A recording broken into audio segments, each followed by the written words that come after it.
శ్రీ గురుదత్త. జై గురుదత్త. శ్రీ మహాగణాధిపతే నమ. శ్రీ సరస్వత్యై నమ. శ్రీపాదవల్లభాయ నమ. ఆధ్యాత్మిక బంధువులకి, దత్త బంధువులంతమందికి కృతజ్ఞతాపూర్వక అభివందనాలు తెలియజేసుకుంటూ, ఇవాళ భగవాన్ అవధూత నిత్యానంద స్వామి వారి యొక్క దివ్య లీలల వైభవంలో మనం 15వ రోజు మనం స్మరణం చేసుకుంటున్నాం. ముందుగా గ్రంథకర్త అయినటువంటి సర్వాద రామకృష్ణారావు గారి దంపతులకి శిరస్సు ఉంచి నమస్కారం చేసుకుంటూ ఇవాళ వెళుతున్నాం. అమూల్యమైనటువంటి ఆహ్వానం గురించి ఇవాళ మనం స్మరణం చేసుకుంటున్నాం. 1959వ సంవత్సరం, కానీ తారీఖు అంత స్పష్టంగా గుర్తులేదు. అది బహుశా అక్టోబర్ కానీ నవంబర్ కానీ నెల అయ్యి ఉండవచ్చు. నేను బొంబాయి నగరంలో దాదర్ ప్రదేశమందు ఉన్నటువంటి ప్లాటులో ఉంటున్నటువంటి రోజులవి. ఒంటరిగా ఉండే మా యజమాని, ఆ ప్లాటు సొంతదారు కొన్ని నెలల పాటు సెలవు పైన ఎక్కడికో వెళ్ళారు. నేనే వంట చేసుకుని ఎప్పటిలాగే 10 గంటలకు భోజనం చేసి కొద్ది సమయం నా పనులు చూసుకుని మళ్ళా చాప వేసుకుని నడుము వాల్చా పుస్తకం చదువుతున్నాను. అప్పుడప్పుడు కిటికీ నుంచి వెలుపల ఉన్న పెద్ద పెద్ద భవనాలు చూస్తూ ఉంటాను. అవన్నీ చాలా దుమ్ము పట్టి పాడైపోయి ఉన్నాయి. అప్పుడు ఎంతో ఆశ్చర్యం కలిగించే విధంగా ఒక ముఖం మాత్రం కిటికీ దగ్గర చూశాను. నేను భూత ప్రేతాలు మొదలైనటువంటి వాటిని నమ్మను, కానీ ఆ కిటికీ దగ్గర ఒక ముఖం మాత్రం ఏ విధమైనటువంటి ఆధారం లేకుండా గాలిలో తేలుతున్నది. నేను ఏ భ్రమకి లోపడడానికి లేదా ప్రభావితమవడానికి ఇష్టపడను. అందువలన నేను స్నానానికి గదికి వెళ్ళి చక్కగా ముఖం, కాళ్ళు, చేతులు కడుక్కుని నిద్రమత్తును వదిలించుకుని ఆ భ్రమని తొలగించుకోవాలి అన్న ఉద్దేశంతో ఉన్నాను. తిరిగి వచ్చి కుర్చీలో కూర్చుని కిటికీ వైపు చూస్తూ ఉంటే అదే ముఖం మళ్ళా గాల్లో తేలుతూ కనిపించింది. పదే చూస్తూ ఉంటే ఆ మొహం ఎవరిదై ఉంటుందా అని ఆలోచన రాగా ఆయన ఎవరనే విషయం అర్థమయ్యింది.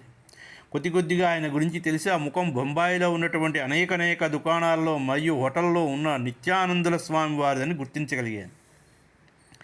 కారణం, ఆ ముఖం నిత్యానందుల వారి ఫోటోని పోలిన. ఇప్పటి నుంచి నేను చెప్పాలి అంటే స్వామివారి గురించి కొద్దిగా తెలుసు.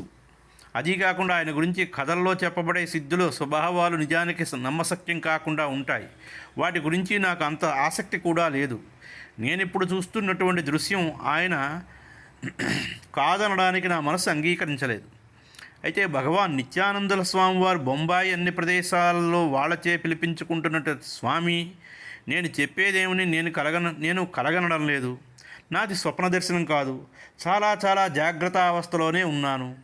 గుచ్చి నన్ను చేత్తో గిల్లుకుని మెలకువతోనే ఉన్నానన్న విషయాన్ని నన్ను నేనే ధృవీకరించుకున్నాను. కానీ ఈ ముఖం మాత్రమే అలాగే గాలిలో తేలుతూ కనిపిస్తున్నది. కానీ నా ఈ పరీక్షలు చేసుకునే తర్వాత ఏమి జరుగుతుందో అని చాలా కుతూహలంతో కూర్చుని అటే చూస్తున్నాను. ఆ ముఖం అలా గాలిలో తేలుతూ నన్నే చూస్తున్నది. కానీ ఇప్పుడు మాత్రం అది ఊరికే ఉండలేదు, ఉన్నట్లుండి మాట్లాడటం ప్రారంభించింది. ఆయన నన్ను దర్శించడానికి నీకు ఇష్టమేనా అని నన్ను ప్రశ్నిస్తే నేను జవాబు ఇవ్వలేదు. బహుశా ఆ దృశ్యం చూడటం వలన నేను బెదిరిపోయి ఉండవచ్చును. ఆ తర్వాత మళ్ళా అదే స్వరం ఈ విధంగా నన్ను ప్రశ్నించింది. నేను నిన్న తీసుకుని రావడానికి ఒక అతన్ని పంపిస్తాను. ఈ సందేశం వినిపించిన వెంటనే ఆ ముఖం, స్వరం రెండూ కూడా మాయమైపోయి ఇది నన్ను ఏ విధమైనటువంటి ఉరవడి లేదా అదురుబాటుకి గురయ్యాను. కారణం ఏమిటి అంటే, ఏ విషయం దాన్ని సశాస్త్రీయంగా రుజువు అయిన తరువాత అది సరైనదని నిర్ధారించుకున్న తర్వాతే నమ్మే మనస్తత్వం నాది. కానీ ఏ విధమైనటువంటి తర్క ప్రమేయం లేకుండా నిర్ణయం తీసుకోవలసినటువంటి పరిస్థితిని కలిగించినటువంటి ఈ ఘటన నన్ను, నా వ్యక్తిత్వాన్ని అవమానించేటువంటి దుర్ఘటన ఇది. ఆ తర్వాత నేను నిద్రపోవడానికి పక్క మీద వాలి గాఢ నిద్రలోకి వెళితే ఉదయం సరిగ్గా 6 గంటలకు నా గది తలుపు తట్టి శబ్దమైంది. ఎవరో అని చూస్తే అపరిచిత వ్యక్తి ఎదురుగా నిలబడి ఉన్నాడు. అతను చూడటానికి ఒక పార్సీ వ్యక్తిలాగా ఉన్నాడు. నేను అతను లోపలికి రమ్మని ఆహ్వానించలేదు. ఆయన నా పరిచర్యలను ఆశించడం లేదు. అతను వేరే పని మీద వెళుతూ తొందరలో ఉన్నట్లుగా కనిపించాడు. అతను నాతో ఏ విధమైనటువంటి ఉపోద్ఘాతం లేకుండా రేపు ఉదయం గణేష్పురికి వెళ్ళి స్వామి నిత్యానందుల వారిని చూడాలని ఉన్నాదా? నేను చూసినటువంటి మొహం లాగే ఇది కూడా ఒక ఆశ్చర్యకరమైన దానిలా ఉంది. అందువలన నా నాలుక పిడస కట్టిపోయింది. కానీ ఆ మనిషి నా జవాబు కోసం ఎదురు చూడకుండా, దయచేసి ఉదయం తయారుగా ఉండండి, నేను వచ్చి గణేష్పురికి తీసుకుని వెళతాను అంటూ వెళ్ళిపోయినంతటి మంచి వ్యక్తి కనీసం లోపలికి నేను ఆహ్వానించేందుకు నేను సిగ్గుపడుతున్నాను. ఎందుకంటే నా మేలు కోరి నన్ను తీసుకుని వెళ్ళడానికి అతను వచ్చాడు. అందువల్ల అతను తిరిగి వెళ్లే ముందు ధన్యవాదాలు మాత్రమే చెప్పగలిగాను. దాంతోపాటు మీకోసం ఎదురు చూస్తూ ఉంటానని మాత్రం అనగలిగాడు. ఆ రాత్రి నిద్రపోయి మరుసటి రోజు ఉదయాన్నే నిద్ర లేచి తయారుగా ఉన్నాను. తిరిగి తలుపు తట్టినటువంటి శబ్దమైంది. వెంటనే తలుపు తిరిగి చూశాను. కానీ ఆ వచ్చిన వ్యక్తి వేరే అతనుగా ఉన్నాడు. నా ఆశ్చర్యానికి మరింత కంగారు తోడైంది. ఇతడు కూడా పార్సీగానే కనిపిస్తున్నాడు. నిన్న వచ్చిన వ్యక్తి బంధువేమో. నా తికమకను గమనించి అతను నిన్న మిమ్మల్ని ఆహ్వానించే వ్యక్తే నన్ను మీ వద్దకు పంపించాడని నా భయాందాలను పోగొట్టాడు. గణేష్పురికి రండి అంటూ కారులో గణేష్పురికి తీసుకుని వెళ్ళాడు అతను. కారు గేటు వద్ద ఆగిన వెంటనే కాపలాదారులు లోపలికి అనుమతించలేదు. స్వామివారు ఎవరిని లోపలికి పంపించవద్దని ఆజ్ఞాపించారట. తర్వాత కారు డ్రైవర్ తిరిగి మరొక గేటు నుంచి అనుమతిస్తారేమో అని తెలుసుకుని వస్తాను అని వెళ్ళాడు. అంతలో మొదటి గేటు వద్ద ఉన్న కాపలాదారుడు నన్ను తీసుకుని నిత్యానందుల వారి సన్నిధిలో నిలబెట్టాడు. బెంచి పైన కూర్చోమని చెప్పారు. ఏమో ఎందుకో నేను కూర్చోవడానికి భయపడ్డాను. తర్వాత స్వామివారి ఆదేశం ప్రకారం పాలలో అరటిపళ్ళు, యాపిల్ పండ్లు, పంచదార వేసి ఒక పాత్ర నిండగా త్రాగడానికి ఇచ్చారు. దాన్ని అతి కష్టం మీద పూర్తి చేయగలిగాను. ఇవన్నీ జరుగుతున్నంత సమయం స్వామివారు తన ముఖాన్ని మరొక పక్కకు తిప్పి పడుకున్నారు. తర్వాత ఆయన లేచి నన్ను చూసి అయింది, ఇక బయలుదేరవచ్చు అని పంపించేశారు. ఇది నా సొంత అనుభవం వలన నిత్యానందుల వారి చరిత్రలో వచ్చే ఆశ్చర్యకరమైనటువంటి విషయాలన్నీ కట్టుకథలు కావు. అవన్నీ అర్థవంతములే అని తెలుసుకున్నాను. అన్నింటికీ హేతువాదిలాగా లౌకికమైనటువంటి విజ్ఞానంతో కారణాలను కనిపెట్టడం, వితండవాదాలు చేయడం విడిచిపెట్టేశాను. ఆధ్యాత్మికమైనటువంటి భక్తుల అనుభవాల యందు భగవంతుడి సత్యదర్శనం ఉంటుందని తెలుసుకున్నాను. నేను తిరిగి 1 సంవత్సరం తర్వాత సద్గురు నిత్యానందుల వారు మళ్ళా నాకు దర్శనాన్ని ఇచ్చారు. తర్వాత మళ్ళా ఒక అపరిచిత వ్యక్తిని పంపించి మళ్ళా దర్శనానికై గణేశ్పురు రప్పించుకున్నారు. అప్పుడు మరొక కొత్త ప్రేమపూరితమైనటువంటి సంబంధంగా ఏర్పడింది. మంచి కలయికది. అంతటి దయామయులైనటువంటి ఆయన యొక్క దివ్య కరుణ నా జీవితంలో మరి ఏ మహనీయులైన యోగుల వద్ద నేను చూడలేదు. ప్రపంచ ప్రఖ్యాతి చెందినటువంటి చిన్మయానంద స్వామి వారు ఎన్నోసార్లు నిత్యానందుల వారిని దర్శించి ఆశీర్వాదాలు పొందారు. 1950వ సంవత్సరంలో స్వామి నిత్యానందుల వారు బొంబాయి నగరంలో గీతాయజ్ఞాన్ని పూర్తి చేసిన తర్వాత ఎంతోమందితో సహా గణేష్పురి స్వామి దర్శనానికి వెళ్ళారు. ఆయన గీతలో 2వ అధ్యాయంలో శ్రీకృష్ణ పరమాత్మ వివరించినటువంటి స్థితప్రజ్ఞ లక్షణాలు జ్ఞాపకం చేసుకుని తనతో వచ్చిన వారితో మీరు గణేష్పురిలో స్థితప్రజ్ఞైనటువంటి సద్గురు నిత్యానందుల వారిని ప్రత్యక్షంగా చూడవచ్చని చెబుతూ వారిని చూపించారు. నేనింతటి యోగిని ఎక్కడా చూడలేదు. అటువంటి ఆనందపు అత్యుత్తమమైనటువంటి అంచులను అందుకున్న వారిని ఇంతవరకు నేను దర్శించలేదు. స్వామి నిత్యానందుల వారు మరియు చిన్మయానంద స్వామి వారు పరస్పర కలయిక మరియు దర్శనపు ప్రణాళికలు ఈ జగత్తుకి ఎంతో ప్రయోజనకారిగా పరిణమించింది అన్న దాన్ని ఖచ్చితంగా తెలుసుకోవడానికి వీలయ్యింది. తర్వాత నిత్యానందుల వారు ఆయనపై ఎంతో దయ చూపించి నీ యందు సరస్వతీ శక్తి ఉండడం వలన దానితో వేదాంత తత్వాన్ని లోక కళ్యాణం కోసం ఉపయోగించవలసిందిగా కోరారు. స్వామి నిత్యానందుల వారిచే ప్రేరణ పొందిన స్వామి చిన్మయానందుల వారు అతను చాలా పూజ్యభావంతో వందనం చేశారు. అలాగే ఎండి సువర్ణ గారికి రాసినటువంటి ఉత్తరంలో విషయాన్ని పొందుపరచబడి ఉంది. కొన్ని పదాలతో స్వామి నిత్యానందుల వారి వైభవం లేదా మహత్యం గురించి వ్రాయడం అనేది అరచేతిలో సముద్రాన్ని అవపోసన పట్టడమే అవుతుంది. నా జీవితంలో ఇప్పటి వరకు అంతటి ఆంతరంగపు ఆంతర్యంలో ప్రేరణ కలిగించే మరియు అత్యంత ప్రశాంతతో ఉండి భావనాత్మక యోగిని నేను చూడలేదు మరియు దర్శించలేదు. అంతటి పూర్ణ సిద్ధులను నేను గణేష్పురిలో కలుసుకున్నప్పుడు ఆయన సిద్ధులన్నిటినీ సంగ్రహించుకుని వాటినన్నిటినీ మూటకట్టి తమ వెనుక ఉంచుకున్నారు. మాలో ఆయన పట్ల అంతటి ఆకర్షణ ఉన్నది. ఆయన నాకు సహాయం చేయలేదని చెప్పను. వేదాంతపరమైనటువంటి అమోఘమైనటువంటి దర్శనాలు, వేదాంత సముద్రపు లోతుల తుది, దాన్ని చేరుకునే వారి ద్వారా ఎంతో సులభంగా మార్గదర్శనం చేశారు. మరొక సందర్భంలో స్వామివారు ఈ విధంగా చెప్పారు. వారి భక్తుల నిజమైనటువంటి అనుభవాలు పునరావృత్తి యోగిగా ప్రవర్తించే విశేషమైనటువంటి రీతులు, వాటిని చేసి చూపించే సామర్థ్యం, అది 100ల కొద్దీ కొంతమందికి రాగాలాపన శక్తి కన్నా పేదల కష్టాల్ని పరిహరించే చిరునవ్వు ముఖం గల సద్గురుని అనుగ్రహం చాలా గొప్పది. 1966వ సంవత్సరంలో నిత్యానంద ఆరోగ్య ఆసుపత్రికి గణేష్పురి యందు చిన్మయానందుల వారు పునాదిరాయి వేశారు. మరొక ప్రఖ్యాతి చెందినటువంటి ఆధ్యాత్మిక చైతన్యం సద్గురు శ్రీ రామాదేవి గారు నిత్యానందుల వారి దర్శనం పొందినటువంటి యోగులు. ఆమెకు కొబ్బరి నీరును స్వామివారి ప్రసాదంగా ఇస్తే రమాదేవి గారు స్వామివారి దర్శనం లభించినందుకు చాలా సంతోషం, సంతృప్తిని వ్యక్తం చేసి ప్రసిద్ధి చెందినటువంటి సక్కీరికి చెందినటువంటి గోదావరి మాత గారు సద్గురువు నిత్యానందుల వారి దర్శనానికి ఒకసారి వచ్చారు. ఆమె వచ్చిన ఉద్దేశం ఏమిటి అంటే బొంబాయిలో ఆమె చేపట్టినటువంటి యజ్ఞానికి స్వామివారిని ఆహ్వానించింది. ఆమె స్వామివారిని దర్శించే సమయంలో ఈ విషయాన్ని ప్రస్తావిస్తే ఇది ఎక్కడ నుండి యజ్ఞాన్ని చూస్తుంది అని అన్నారు. అప్పుడు మరింత శ్రద్ధాభక్తులతో వినయ విధేయతలతో మాత తిరిగి ఆయనపై విషయమై బలవంతం చేస్తూ నేను మిమ్మల్ని శరీరంతో యజ్ఞంలో దర్శించాలని కోరుకుంటున్నాను, అందువలన అందరికీ అనుగ్రహించినట్లవుతుంది అని అన్నారు. అందుకు సమాధానంగా మర్మగర్భంగా అంటే సద్గురు వాక్యం ఈ విధంగా చెప్పారు. ఇది అక్కడికి వస్తుండేదే కానీ అక్కడ లేనప్పుడు మాత్రమే. అవధూత గీత ఈ విషయాన్ని మరింత స్పష్టంగా వివరిస్తోంది. స్థూలం హి నోన హి కృశం నా గతాగతం హి ఆద్యంత మధ్యరహితం నా పరాపరం హి సత్యం వదామి కలువై పరమార్థతత్వం జ్ఞానామృతం సమరసం గగనోపమోహం. నేను సత్యాన్నే పలుకుతున్నాను. పరమార్థతత్వం స్థూలంగా కానీ అగోచరం కానీ కాదు. దానికి ఆది మధ్యాంతరా లేవు. ఆదిపరం కానీ అపరం కానీ కాదు. ఆకాశంలాగే సర్వవ్యాప్తమైనటువంటి జ్ఞానామృతమే నేను. నన్ను ఆత్మగా తెలుసుకోండి. అది నన్ను అన్ని ప్రదేశాల్లో అన్ని సమయాల్లో అన్నిటి యందు జడ చైతన్య సుగుణ నిర్గుణ రూపాల్లో ఉంటుంది. అంత లోతైనటువంటి ఆధ్యాత్మిక అర్థమే ఉనికి. ఆత్మ అనేది సాధారణంగా సామాన్య ప్రజలకు తెలియనిది, దాని గురించి అవగాహన లేనటువంటి విషయం. యోగినీమాత యజ్ఞాన్ని పూర్తి చేసిన తర్వాత నిత్యానందుల వారి దర్శనమైంది అని చెప్పింది. అదే నిత్య సత్యమైనటువంటి ఆత్మ యొక్క రహస్యం. ఆత్మే వేదం సర్వమితి, అదే ఋషుల మంత్రం. ఇది తెలిసి చెప్పేదేమిటంటే నేను విశ్వమంతటా కూడా వ్యాపించి ఉన్నటువంటి ఆత్మ. నేను కానిదేమీ లేదు. అవధూత సద్గురువులు ఈ రూపమే. అద్వైతం యొక్క మూలసారమే ఇది. సందర్భానుసారంగా మద్రాసులో ఉన్నటువంటి ప్రసిద్ధి చెందినటువంటి ఓం నమ శివాయ అనే ఆశ్రమంలో పండ్రిమలై స్వామిகள் అని ఆయన ఉండేవారు. ఈయన గొప్ప సిద్ధులను పొందినటువంటి వారు. ఆయనకు దేశ విదేశాల్లో వందల కొద్ది శిష్యులు ఉన్నారు. ఆయనకి ఖాళీ చేతులతో ఏదైనా వస్తువులు ఆకాశం నుంచి తీసి ఇచ్చే శక్తి ఉంది. ఆయనకి ఆంగ్ల భాష తెలియదు, కానీ ఎవరైనా ఆంగ్లంలో సందేశం కావాలి అని కోరితే వెంటనే కళ్ళు మూసుకుని చేతులు పైకెత్తేవారు.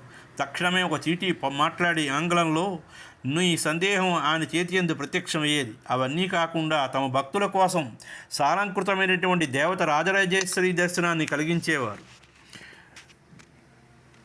1959వ సంవత్సరంలో పండ్రిమలై స్వామివారు కొంతమంది భక్తులతో కలిసి సద్గురు నిత్యానందుల స్వామివారి దర్శనానికి గణేశ్పురి వస్తే అప్పుడు నిత్యానందుల వారు కైలాసాశ్రమంలో విశ్రాంతిలో ఉన్నారు. స్వామివారు చాలా సమయాన్ని వేచి ఉన్నప్పటికీ ఆశ్రమ ద్వారం తెరుచుకోలేదు. అప్పుడు స్వామివారు తన భక్తులతో నాకు ద్వారం తెరవడానికి ఎవరి సహాయం అవసరం లేదు, కానీ పైవాడి పిల్లల జగడాన్ని ఎవరూ చూడరాదు అని అన్నారు. ఆయన జగద్గురువుని పైవాడు తండ్రి అని సంబోధిస్తారు. తర్వాత కైలాసాశ్రమానికి ప్రదక్షిణం చేసి తన ప్రదేశానికి తిరిగి వెళ్ళిపోయారు. 1970వ సంవత్సరంలో తిరిగి గణేశ్పురికి వచ్చి సమాధి ముందు కూర్చుని పూర్ణ ధ్యానంలో నిమగ్నమయ్యారు.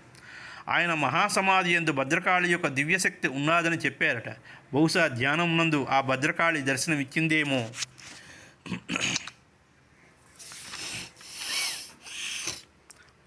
మనం గత భాగాల్లో సద్గురుదేవులు నిత్యానందుల వారి సాన్నిధ్యం సచ్చిదానందం కలిగించేది. ఒకసారి భక్తుడు కూడా గణేశ్వరి ప్రశాంత వాతావరణ ఛత్రఛాయలో సమయం గడపడానికి వచ్చాడు. కొన్ని రోజుల వరకు అక్కడే ఉన్నాడు, కానీ ఉన్నట్లుండి అక్కడ నుండి మాయమైపోయాడు, కనిపించకుండా పోయాడు. అతడు ఎక్కడికి వెళ్ళాడన్న విషయం మాత్రం ఎవరికీ తెలియదు. నిత్యానందుల వారి దర్శనం కూడా అతనికి రాలేదు. తర్వాత కొన్ని రోజులు తిరిగి కనిపించాడు. సద్గురువులు అతను చూసిన వెంటనే ఇన్ని రోజులు కనపడలేదు, ఎక్కడికి వెళ్ళావు అని ప్రశ్నించారు. అంటే నేను పూర్తి ధ్యానంలో ఉన్నానని బదులు పలికాడు అతను. దీనికి సద్గురువుల ప్రతిస్పందన ఈ విధంగా ఉంది. ఇక్కడ కూడా అంతటి తీవ్రమైనటువంటి ధ్యానం అవసరమా? దీనికి వివరణగా రామకృష్ణ పరమహంస గారు చెప్పే మాటలు, భగవంతుడు సృష్టించినటువంటి అద్భుతమైనటువంటి గాలి ఉన్నప్పుడు ఒకటి చేతిలో విసినికర్ర ఎందుకు? అదేవిధంగా సద్గురువులు తాలూకా సంపూర్ణ కృపాకటాక్ష రక్షణాలు భక్తులకి కఠినమైనటువంటి సాధనా కష్టాలు ఎందుకు? రామకృష్ణ పరమహంస తమ ప్రియ శిష్యుడితో చెప్పిన మాటలు ఈ సందర్భంలో మనకు ఉపయోగకరంగా ఉన్నాయి. నేను ఎలాగో ఇక్కడికి వచ్చేసాను కదా, ఇక చాలు, ఇంకో 3 క్షణాల్లో అన్నిటినీ నువ్వు పొందవచ్చు. ఇదే విధంగా రమణ మహర్షి వారు కూడా చెప్పినటువంటి మాటలు ఇవి. అలాగే వెంకయ్య స్వామి వారికి ఒక భక్తుడు స్వామివారిని అనుమతి అడిగేట. స్వామి, నేను తిరుపతికి వెళతాను, నాకు అనుమతినియని. అయ్యో, తిరుపతిలో 4 రోజులు ఉంటే ఎంతో, ఇక్కడ 4 గడియలుంటే అంత పుణ్యం వస్తుంది అబ్బో అన్నారట. అలాగే సద్గురువు తాలూకా చిత్రంలో వాళ్ళ సమక్షంలో ఆ క్షేత్రంలో 4 గడియలు, అంటే తిరుపతిలో 4 రోజులు ఉంటే ఎంత వస్తుందో ఇక్కడ 4 గడియలు ఉంటే నువ్వు అంత పుణ్యం సంపాదించుకుంటావయ్యా. సజీవంగా ఉన్నటువంటి అవధూతల తాలూకా పాదాల దగ్గర ఎవరైతే దర్శనం చేసుకుంటారో వాళ్ళ తాలూకా జన్మల పాపాలు మొత్తం పాపపురాసులన్నీ కూడా దగ్ధమైపోతాయి. ఇందులో ఎటువంటి సందేహం లేదు. అది రావాలి అంటే గత జన్మల కర్మల తాలూకా పాపపురాశి బద్దలైతే కానీ అవధూతల దర్శనం మనకు రాదు. ఇది నిశ్చయం. ఇంతటి అనుగ్రహపూరితమైనటువంటి మాటలు చెప్పడానికి తగిన ఆత్మశక్తి ఉన్నప్పటికీ సదా సచ్చిదానందమునందు వారికి మాత్రమే ఇది సాధ్యం. అంతటి సద్గురుదేవులు కరుణించి భావనాత్మకమైనటువంటి వాక్యాలు భక్తులకు నిజంగా వారి జీవితంలో మార్గదర్శనం చేస్తాయి. వాటిని ఎంతో శ్రద్ధాభక్తులతో అర్థం చేసుకోవాలి. వాటి గురించి విశ్లేషించుకునే కొలది అవి తమ శక్తిని మనపై వర్షించి శక్తిపాతం యోగానిచ్చి ఆనందాన్ని శాశ్వతం నిత్యమైనదిగా చేస్తాయి.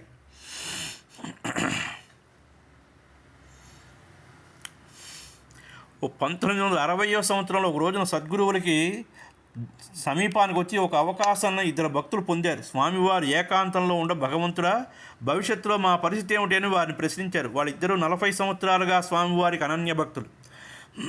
వెంటనే స్వామివారి నుండి జవాబు లభించింది. మీరంతా ఇక్కడికి వచ్చి ఉన్నారు. వారిద్దరిని చూపిస్తూ మీ అంతటా మీరు ఎక్కడికి వెళతారు? అదే సత్యం యొక్క పరిపూర్ణమైన స్వరూపం. ఎంతోమంది భక్తులకు వారి చివరి కాలం ముందు అనుగ్రహం లభించి ఉంటుంది, కానీ సద్గురువు దర్శనం లభించింది. ఇప్పుడు వారి జీవితాల్లో చాలా కాలం వ్యర్థమైనట్లు భావిస్తారు. కానీ ఎక్కడ నుండి వచ్చామో అక్కడికి చేరుకున్న తర్వాత కావలసినది ఏమిటి ఉంటుంది. కాబట్టి చెప్పినట్లుగా గమ్యం చేరడమే అసలైనటువంటి సాధనం. ఎందుకంటే reaching the ultimate goal is the real achievement. అందువల్ల భక్తులు తమ జీవిత చివరి సమయంలో వారి ప్రియ సద్గురువుల చేత అనుగ్రహించబడతారు. అది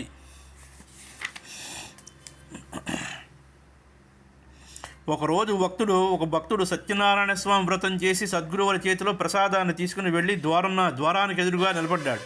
అప్పుడు స్వామివారి లోపల నుంచి పెద్ద గొంతుకు ఎవరతను అని అంటూ ఉండగా భక్తుడు బదులు పలికాడు, నేను ఇక్కడే ఉన్నాను. నేను సత్యనారాయణ స్వామి వారి ప్రసాదం తీసుకుని వచ్చాను. దానికి నిరాశ కలిగించేటువంటి సమాధానం ఎదురైంది. ఎవరి ప్రసాదం ఎవరి కోసం? 2 పర్యాయాలు ఈ విధమైనటువంటి సమాధానం చెప్పిన తరువాత ఈ సాన్నిధ్యాన్ని గురించి ఏమైనా తెలుసునా? సద్గురువులు సచ్చిదానంద స్వరూపమైన భగవంతుడు. ఆయన దిగి వచ్చింది ఎల్లప్పుడూ వరప్రదానం చేయడానికి, అనుగ్రహించడానికి. ఆయన ప్రసాదం దయచేయు దయాసింధు అని ప్రసాదం వల్ల ముక్తి సంసార బంధానికి విడుదల. సద్గురుదేవుల ప్రసాదం కోసం యోగులు, దేవతలు, త్రిమూర్తులు కూడా వరుస కట్టి నిలబడతారు. అటువంటి తప్పులు అజ్ఞానంతో కూడుకున్నటువంటి భక్తులు సామాన్యంగా చేస్తూ ఉంటారు. గురుగీత తాత్పర్యంతో ఉన్నటువంటి పారాయణ వలన గురుతత్వం, గురు యొక్క మహత్యం అర్థమవుతుంది. దానిలో సద్గురువు కన్నా అధికులు ఎవరూ లేరు. సకల దేవాది దేవతలైనటువంటి పాదపద్మాలు ధూళికణాలై ఉంటారు. ఇక్కడ ఒకసారి 4 భక్తులు సద్గురుదేవుల దర్శనంతో మందిర ప్రవేశం చేయబోతూ ఉంటే ప్రదేశమంతా ప్రశాంతతతో ఉన్నటువంటి మౌనం ఆవరించింది. వారిలో ఒకడు ఇక్కడ ఏ విధమైనటువంటి అలికిడే లేదు అని అన్నాడు. మరొకతను గురుదేవుల మౌనవ్రతంను ఉండవచ్చును అన్నాడు. మరొకతను స్వామివారి ధ్యానంలో ఉండవచ్చును అన్నాడు. అప్పుడు ఈ సంభాషణ మధ్య గురుదేవుల స్వరం ఈ విధంగా వినిపించింది. అవన్నీ తల్లి గర్భమందునే పూర్తి అయ్యాయి. ఆ మాటల యందు భావగర్భితమైనటువంటి అంతరార్థం ఉంది. గురుదేవులు అవతరించే సమయంలో ఆయన అవధూతలుగానే ఈ భూమి మీదకి దిగివచ్చారు. అందువలన ఈయనకి ఏ ప్రార్థన, ధ్యానం, సాధనాదుల ఆవశ్యకత లేదు. ఎవరి కోసం ఇవన్నీను? ఈ జగత్తులో ఈ సత్యం గురించి తెలియదు. సత్యం యొక్క ఛాయ నీడ ఊహించడానికి వీలవుతుంది, కానీ అది సరిగ్గా ఉండాలని వీలుపడదు. ఈ సత్యాన్ని అవధూత గీత ఈ విధంగా వివరిస్తున్నది మనకి. ఏమిటి? ధ్యాతాత తేహి హృదయేన చతే సమాధి, ధ్యానన్నా తేహి హృదయేన బహిప్రదేశ, ధ్యేయన్నే తేహి హృదయేన హి వస్తుకారో, జ్ఞానామృతం సమరసం గగనోపమోహకం. నీలో ధ్యానం లేదు. ఎందుకంటే ధ్యానం చేయడానికి ఏ బయట ప్రదేశం లేదు. ఎందుకంటే నువ్వు వస్తువు వలన కానీ కాలం కానీ ఏర్పరచబడలేదు. ఆకాశం వలె సమస్త వ్యాప్తమైనటువంటి జ్ఞానామృతమే నేను. కాబట్టి ఇక్కడికి ఇది సమాప్తం.